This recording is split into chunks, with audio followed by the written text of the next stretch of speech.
안녕하세요. 오늘은 제7과 사사시대 왕이 없는 백성 함께 은혜를 나누겠습니다. 먼저 사사기 2장 16절 한번 같이 읽어볼까요? 여호와께서 사사들을 세우사 노략자의 손에서 그들을 구원하게 하셨으나 8장 23절에 나와 있는 말씀 같이 읽겠습니다. 기드온이 그들에게 이르되 내가 너희를 다스리지 아니하겠고 나의 아들도 너희를 다스리지 아니할 것이요 여호와께서 너희를 다스리시리라. 지난 시간에 확인해 봅시다. 믿음과 순종을 통한 약속의 실현이다 라고 했습니다. 하나님께 나아가는 법 세 가지가 있다라고 했죠. 그 세 가지는 제사를 통해서 또 대제사장을 통해서 정결함으로 이렇게 나간다라고 했습니다. 이스라엘 백성이 가나안 땅에 들어가면서 가나안 땅을 차지하고 가나안 땅을 분배하는 데 있어서는 믿음과 순종으로 감당했다라고 하는 거죠. 믿음과 순종에 의한 진입, 하나님의 말씀에 순종함으로 요단강을 건넜고요. 믿음으로 순종을 통한 정복, 할례를 행하고 유월절을 지켰습니다. 믿음으로 여리고성을 점령했지만 또 교만과 죄로 인해서 실패하는 경우도 있었죠. 믿음과 순종을 통해서 소유하게 되어집니다. 제비를 뽑아서 땅을 분배하고 제비를 뽑은 것은 하나님의 뜻을 알려고 했다라고 하는 거죠. 여호수아가 마지막으로 죽으면서 세겜의 언약을 합니다. 믿음과 순종을 다짐하는 언약이었습니다. 오늘은 사사시대를 함께 은혜를 나누려고 합니다. 사사시대는요, 가나안 땅에 이스라엘 백성들이 진입하고 또 땅을 분배받고 각 지파별로 흩어져서 정착해서 살아가는 그때에 그들의 왕은 없었습니다. 그들의 왕은 하나님이셨습니다. 하나님이 통치하시는 신정 국가였습니다. 눈에 보이지 않는 왕은 어떤 면에서 있어서 이스라엘에게 자유를 의미하는 것이었다. 하나님은 눈에 보이지 않죠. 하지만 보이지 않지만 이스라엘은 하나님이 통치하고 있었다라고 하는 거죠. 그런데 하나님이 보이지 않으니까 이스라엘 백성들이 하나님 앞에 범죄하게 되어집니다. 그럴 때 하나님은 압제자를 통해서 징벌하셨고 또 징벌은 이스라엘에게 고통을 가져다 주었습니다.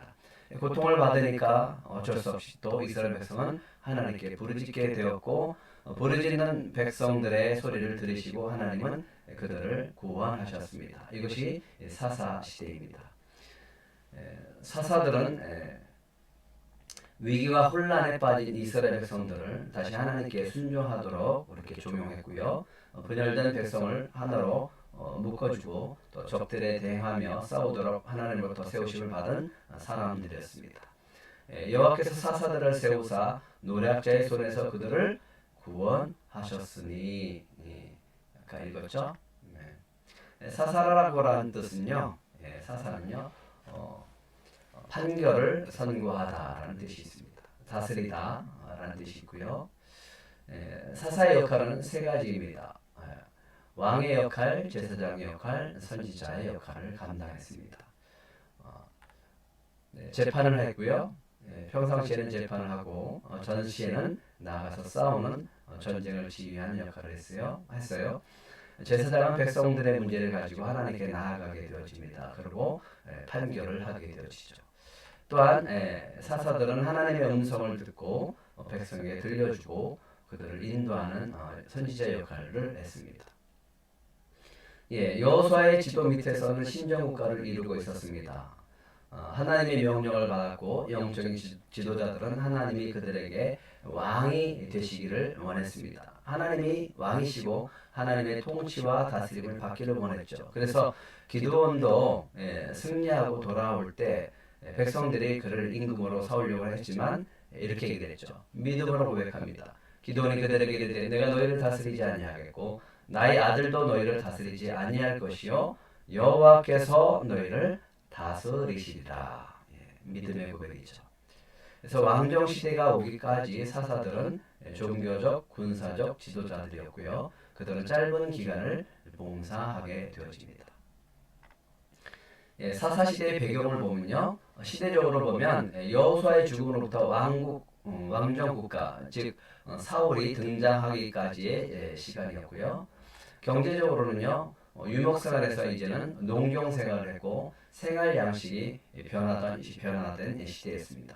그러니까 정착하는 그런 시대였고 안정된 시대였다라고 하는 거죠. 종교적으로는 가나안의 농경신들에게 빠져 지냈던 시대입니다.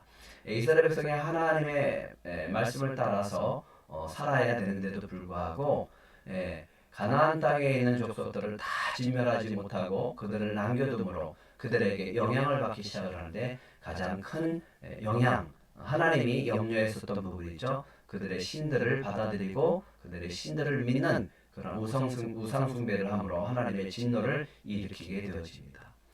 정치적으로는요, 하나님을 왕으로 선포하는 신정 정치 시대에 있습니다. 성경에서 보면 복이 될지라는 명령을 실현하는 기간이었습니다. 사사시대에는 죄의 악순환이 이루어진다. 죄가 악순환이 되는 원인은 하나님이 절대로 가나안 족속들을 다 진멸하라, 그들과 언약하지 말아라고 했지만 그들은 이방의 우상 제단을 헐지 않고 오히려 숭배하게 되어졌고요.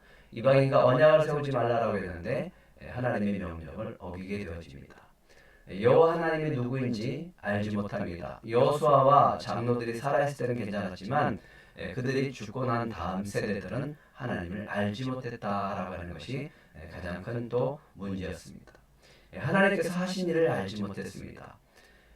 이스라엘 백성의 광야에서 출애굽을 해서 광야에 있을 때는 늘 하나님의 역사를 봤죠. 그리고 여호수아가 요단강을 건너고 또 여리고성을 무너뜨리고 또 태양이 멈추고 이 가나안 족속들을 쳐서 승리하는 이 놀라운 역사를 그들은 보지 못했습니다. 그리고 나중에는 알지 못했죠. 이것이 결국은 하나님을 떠나가는 원인이 되었다라고 하는 거죠. 그래서 악순환이 되어집니다. 이스라엘이 타락을 하게 되어지죠. 하나님을 떠나서 우상을 숭배합니다. 누구를 버리고 무엇을 섬겼습니까? 애굽에서 구원해 주신 하나님을 버리고 바알과 아스타롯과 이방신을 섬겼습니다. 하나님의 진노가 임했고요. 하나님은 어떻게 하셨고 백성들은 어떻게 되었습니까? 하나님께서 이스라엘에게 진노하셨죠. 이스라엘을 노략하는 자와 사방의 모든 대적의 손에 붙였고요. 그들에게 고통을 주기 시작했습니다. 대적을 감당할 수 없었습니다. 늘 승리했던 이스라엘 백성들이 패배하고 대적으로부터 고통을 당하는 상황이 되어졌죠. 어딜 가든지 여호와께서 재앙을 내리심으로 이스라엘이 심한 괴로움에 빠졌습니다. 그래서 할 수 없이 이들은 다시 하나님께 회개하고 부르짖을 수밖에 없었죠. 이스라엘 백성은 하나님의 진노를 받아 어떻게 되었습니까? 대적의 압박과 괴로움을 받아 슬피 부르짖었습니다. 하나님은 그렇게 그들의 부르짖음을 외면하지 않고요, 구원자 사사들을 통해서 그들을 구원해 내십니다. 다시 시작되는 이스라엘의 타락, 그들을 통해서 사사들을 통해서 구원하셨지만 잠깐의 평안이 있다가 그 평안에 있는 그 기간 동안에 다시 또 타락하는 것을 보게 되어집니다. 이것이 반복되어지는 역사였습니다. 그래서 우리는 항상 조심해야 됩니다. 언제 더 조심해야 되냐? 평안할 때 조심해야 됩니다. 하나님이 주신 복으로 충만할 때 더 조심해야 됩니다.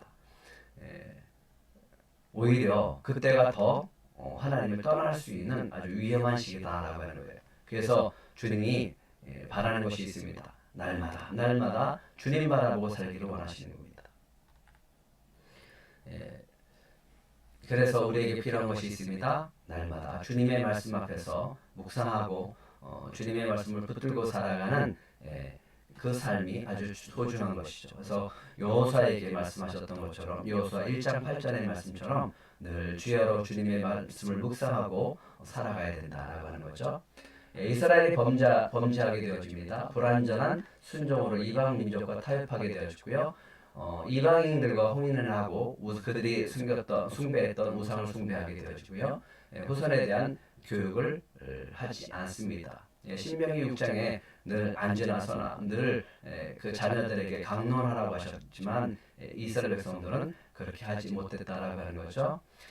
이스라엘이 타락하게 되어집니다. 두 지파 단과 베냐민의 타락한 모습이 사사기 17장부터 18장까지 나오게 되어지고요.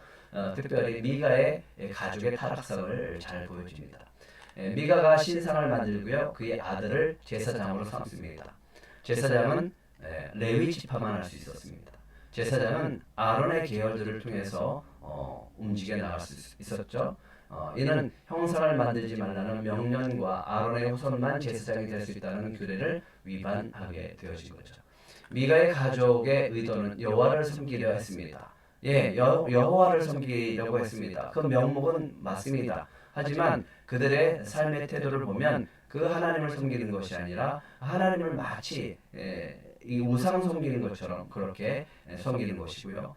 율법을 따라 섬기는 게 아니라 자기들 마음대로 섬기는 거죠. 그래서 말씀을 따르지 않고 자기 소견에 오른 대로 행했다. 결과적으로 신상을 통한 여호와를 숭배했고요. 하나님의 평가는 이스라엘의 왕이 없어로 사람마다 자기 소견에 오른 대로 행했다라고 마지막 성경 구절에 이야기를 하고 있습니다. 이것을 통해서 우리에게 교훈을 주십니다. 그들의 의도는 여호와를 섬기는 것이었습니다. 하지만 그들의 방법은 하나님의 방법이 아니라 자기 소견에 오른 대로 씁니다. 아무리 하나님을 섬기려고 해도 하나님의 방법대로 섬겨야지 자기 마음대로 섬겨서는 안 된다라고 하는 거죠. 결론은 혼란과 우상 숭배, 하나님으로부터 분리하게 되어집니다. 사람들은 사람의 이성을 판단 기준으로 삼아서 소견에 오른 대로 행하게 되었습니다. 그러나 우리의 삶의 기준은 뭡니까? 항상 말씀이 기준이 되어야 됩니다. 실제 우리 생활의 삶의 기준과 판단은 무엇인지 우리가 생각해 봐야 된다고 하는 거죠. 우리는 교회에서조차 내 생각에는 이라고 하는 말을 쉽게 한다고 하는 거죠. 내 생각이 중요한 것이 아니라 주님의 생각과 주님의 뜻이 중요하다라고 하는 거죠. 우리는 그 주님의 뜻 앞에, 주님의 말씀 앞에 순종하는 사람입니다. 사회적인 타락사는요, 베냐민의 부도덕과 무법이었다라고 하는 거죠. 범죄의 내용은요, 레위인의 축척과 첩의 음행, 베냐민의 기부와 비르들의 동성년의 레위인의 첩을 융가하여 죽이게 되어집니다. 레위인이 첩을 두었고요. 그 레위인을 융간하려고 했었던 이 비르들을 보게 되어집니다. 그만큼 성적으로도 타락하게 되어진 거죠. 하지만 첩을 내어주자 그 첩을 융간해서 죽이는 그런 끔찍한 일이 있었고, 이것을 통해서 또 레위는 12토막을 내서 각 지파별로 보내는 아주 끔찍한 사건이 벌어지게 되어집니다. 교훈은 영적 건강은 도덕적인 수준을 결정한다. 하나님을 떠난 자들의 사회는 혼란, 부패, 타락이다. 하나님께서 범죄한 이스라엘을 그냥 두고 보시지 않죠. 죄에 대해서는 하나님 반드시 심판하십니다. 하나님의 관심은 징벌에 있지 않고 하나님의 관심은 구원에 있습니다. 여기서 우리가 알 수 있는 것은 하나님의 목적은 징계에 있지 않다라고 하는 거죠. 하나님께서 이스라엘 백성들이 부르짖을 때 그들의 소를 들어주십니다. 그리고 사사들을 세우시고 그들을 고통 가운데 구원해 내신다라고 하는 거죠.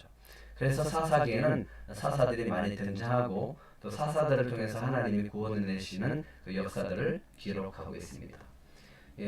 드보라와 바락, 기드온, 입다, 삼손 같은 많은 사사들이 등장하게 되어지고요. 여러 다양한 이야기들이 있는데 여러분들이 성경을 읽으면서 참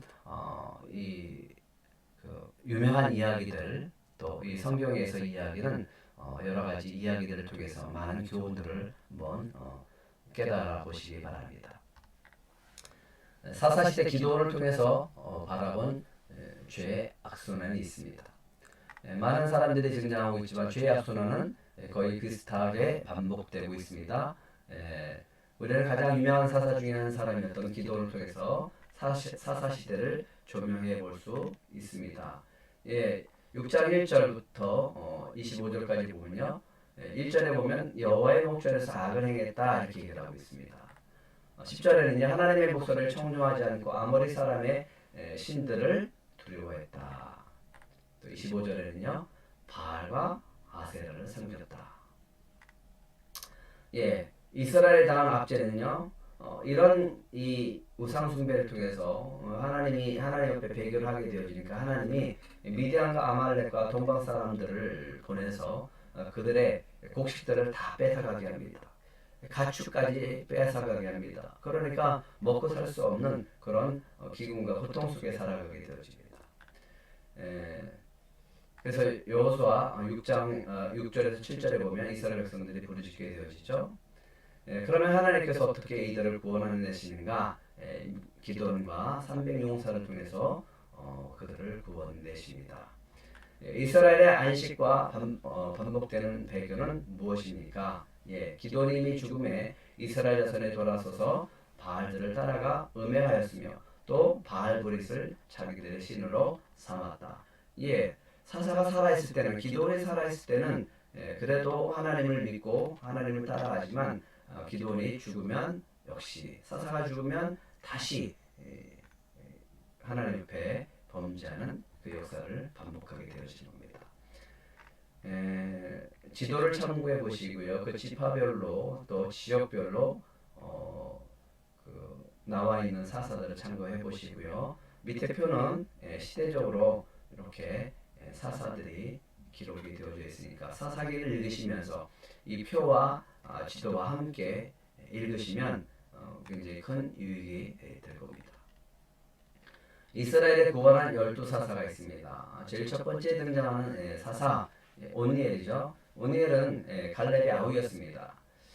그나스의 아들이었고요. 유다 지파의 출신이었습니다.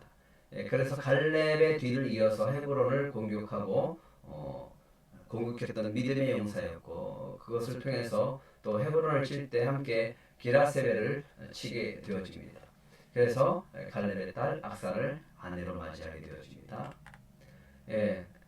메소포타미아 부산 리사다임 왕에 의해서 이스라엘이 8년간 압제를 받고 있었을 때 40년 동안 사사로 일했고요. 이스라엘에게 평강을 줍니다. 하나님의 뜻 오니엘은 갈렙의 아우 그나스의 아들로 그나스 족속은 원래 에서의 후예였습니다. 이후 이방 족속으로부터 유다 지파에 편입되었고요. 그는 하나님께서 성령으로 감동시켜서 이스라엘을 구원하시는 사서로 부르셨던 겁니다. 두 번째 에훗이죠. 에훗은요 베냐민 지파의 게라의 아들입니다. 첫 번째는 유다 지파였지만 두 번째는 베냐민 지파입니다. 이 에훗의 특징은요 왼손잡이였습니다. 18년간 모압 에글론에 의해서 압제당했을 때 에글론 왕에게 공물을 바칠 때 책임자로 있었습니다.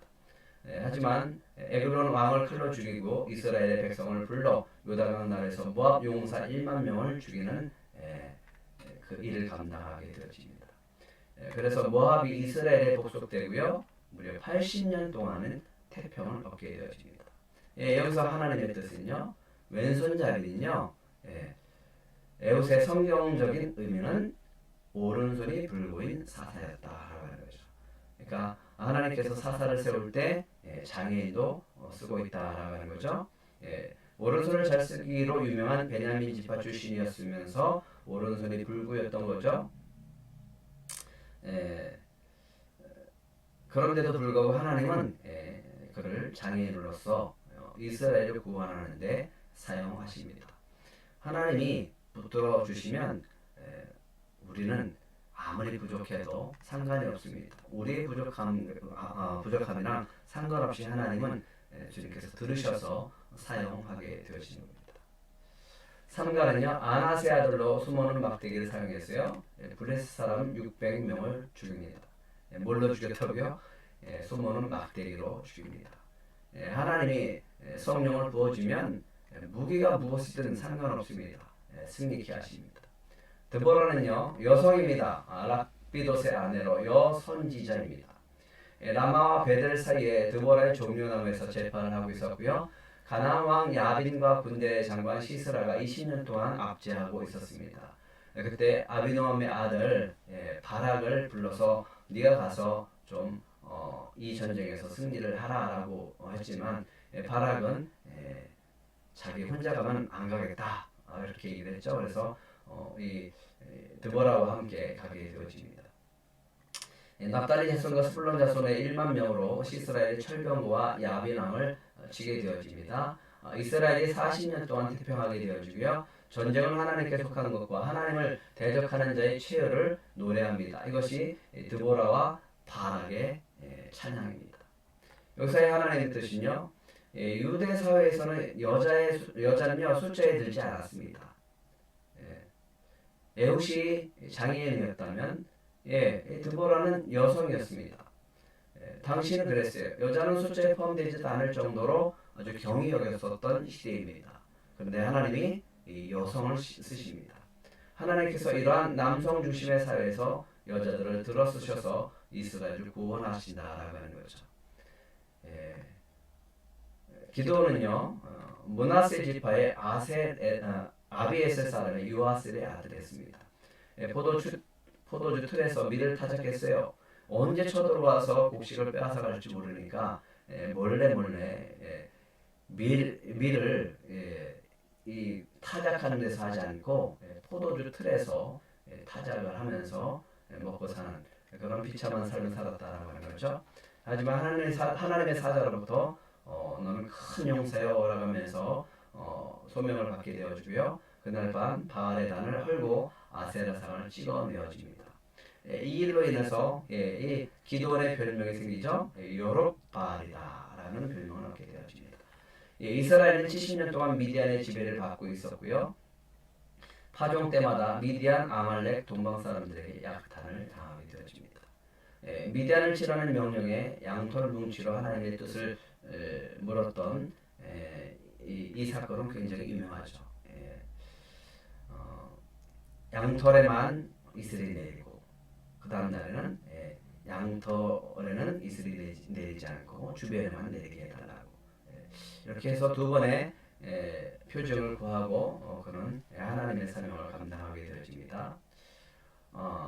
미디안을 치기 위해서 32,000명의 백성이 모였으나 단 300명을 얻습니다.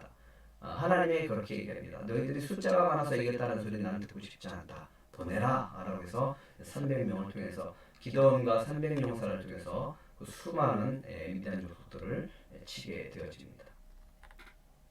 이스라엘 백성을 다스리고요. 이스라엘이 40년 동안 평안합니다. 하나님께서는 미디안 군대와 싸우는 기드온 군사를 300명으로 제한하셨다. 그 이유는 많은 백성들이 미디안과 싸워 이기면 분명 교만해져서 자신들이 구원했다라고 생각할 것이 분명하기 때문이다. 그렇죠? 절대로 하나님은 영광을 빼앗기지 않는 분입니다. 전쟁은 하나님께 속한 것이고요. 전쟁은 숫자와 상관이 없습니다. 많고 적음에 있지 않습니다. 하나님이 함께 하시는가, 함께 하지 않는가 라고 하는 거죠. 하나님께 극히 적은 숫자로도 그것도 나팔과 횃불을 든 항아리만으로도 미디안 족속을 다 물리칠 수 있었다라고 하는 거죠. 누가 싸우는 거예요? 하나님이 싸우셨습니다. 그 다음에 돌다 사사가 나오고요. 아주 간단하게 두 구절에 있습니다. 이스라엘 사람 도도의 손자 부하의 아들로서 에브라임 산지 3일에 거하며 23년간 이스라엘의 사사로 있었다. 야엘도 등장합니다. 길라 사람입니다. 22년 사사로 있었고요. 30명의 아들이 있었는데 어린 나이 30을 탔고 30성읍을 가지고 있었다. 입다는요 길라 사람으로 기생의 아들이었습니다. 출생이 기생의 아들이었어요. 암몬 족속과의 싸움에서 20성읍을 치고 그들에게 항복을 받아냈죠. 하나님께 드린 서원으로 인해서 자신의 딸을 번제로 바치는 이 사건은 굉장히 유명하죠. 6년 동안 사사로 있었습니다. 그래서 함부로 서원을 해서는 안 된다라고 합니다. 하나님의 뜻은요 기생의 아들이라도 그 기생의 아들이라는 이유로 자신의 지파에서 쫓겨나고 천대받았던 이 입다를 하나님은 세우셔서 이스라엘의 사사로 세우시고 통치하게 하신다라고 하는 겁니다. 하나님은 누구든지 사용하십니다. 택함 받는 것이 영광이죠. 쓰임 받는 것이 영광입니다. 입산이 등장합니다. 입산은 베들레헴 사람이고요. 아들과 딸을 30명씩 두었고 모두 타국인과 결혼시킵니다. 7년 동안 사사로 있습니다. 그러니까 이 사사들을 이렇게 관찰해 보면요, 정말 신실하게 하나님을 믿었던 사람들은 없습니다. 엘론, 스불론 사람이고요, 10년 동안 사사로 있었습니다. 압돈, 베라돈 사람 힐렐의 아들이었고요, 아들 40과 손자 31을 두고 8년간 사사로 있었습니다. 아주 유명한 사사기에 많은 분량을 차지하고 있는 삼손이죠. 단지파죠. 마노의 아들이었고요.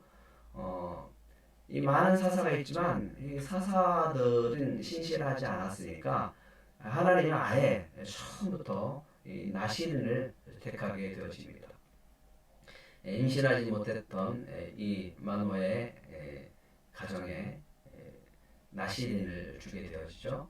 벌써 태어나기 전에 이미 나시린으로서 블레셋인들에게 구원한 인물로 지목되어졌고요. 여기 머리털에서 큰 힘이 솟아난다라고 했는데 머리털에서 큰 힘이 솟아나는 게 아니라 그건 상징이고 힘은 하나님께서 주시는 거였죠. 블레셋 아내를 얻는 과정에서 나귀의 턱뼈로 블레셋 1000명을 죽이는 놀라운 그 힘을 갖고 있습니다.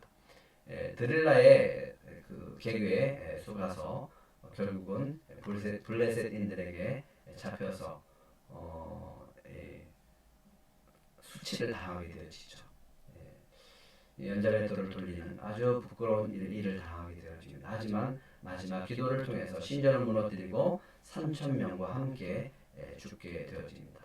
이스라엘 사사로서 20년간 있었습니다. 하나님의 뜻은요, 여인의 유혹에 빠져 눈을 잃고 맷돌을 돌리는 신세로 전락하지만 마지막 순간에 하나님께 쓰임을 받아 많은 블레셋인들을 죽이게 된다. 이를 통해서 힘의 근원은 하나님께로부터 온다는 것을 알 수 있다.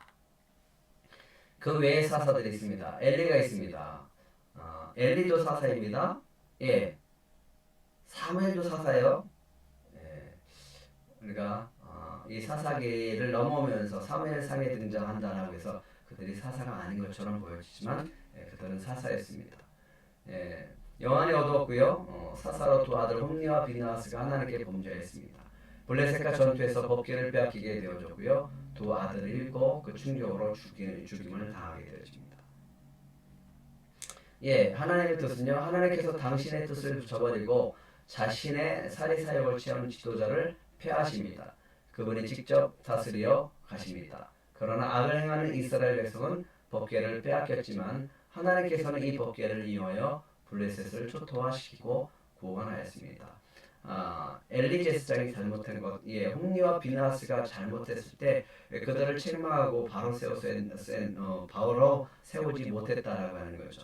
그럴 때 하나님께서 그를 책망합니다. 네가 나보다 아들을 먼저 생각한다.